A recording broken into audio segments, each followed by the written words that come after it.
请小平先生继续放。好，谢谢郭先生这个澄清。然后我们的导播继续播放下面的这个文字资料。态度，如果说他不删，我有个处理办法；他要删，你给我个态度，好不好，吴兄啊？老兄，这两个事儿全报了。鲁这边已经收到那个老安的这个函，他会跟进，按照程序做。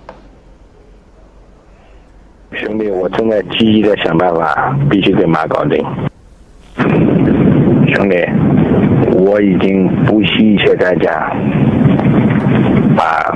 马哥的让他们全部删，刚刚谈好条件，他们全都同意了。我们必须保护他，必须保护他，保护他。停一下，刚才郭先生刚才你讲什么？我没听见。对。刚才那个就这有一个这网上的删除，卢部长他什么态度？这个打错了，这个是卢伟的卢，因为这全都搞乱了这两天。OK， 是卢伟的卢伟部长，因为还有很多涉及到他的还没有报啊，在以后再说吧，好吧？好，谢谢。请。就是保护你，老弟，我成功了，把马呢全给他删了。老兄早上好，我把那个成功的虽然没人阻止他出来，别人掏了钱也没办法，但是把那个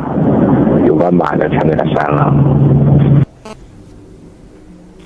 老兄，你提供了最重要的材料，谢谢你。请大家请停一下好吗？停一下，老兄。停一下，对。在这个地方大家看到了，就是这个。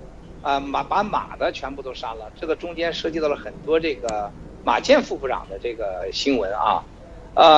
这个事情是2年前，2014年12月12号到15号之间和17号发生的事情。今天我只提供了这一部分啊，这个时间就是这个时候，那时候马建部长还没有这个出事呢，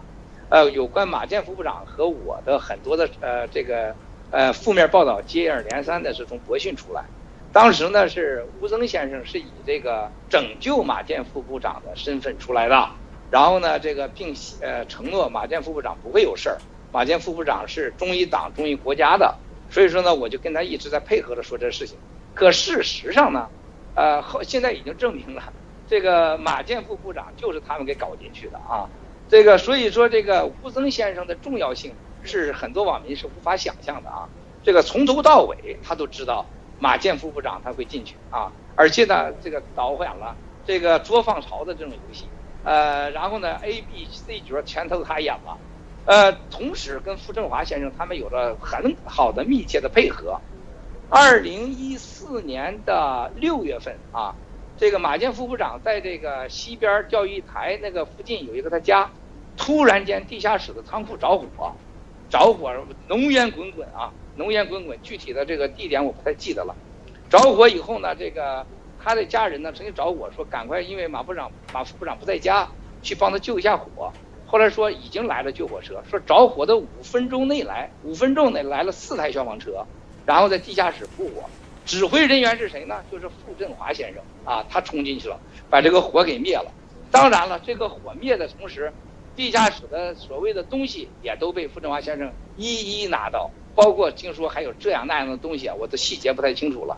这个事情今天我在这个文字上没有出来，这个文字呢，因为涉及到也是其他领导，是傅振华先生一手导演的。后来在跟他们通话当中，我才知道啊，从那时候已经是开始调查马建副部长了，而且这些人是配合的，所以我找了第1波、第2波、第3波的人呢，既是互相的这个斗。同时他们有共同的目标啊。那么在这个刚才这个吴增先生这个通信当中呢，其实你看到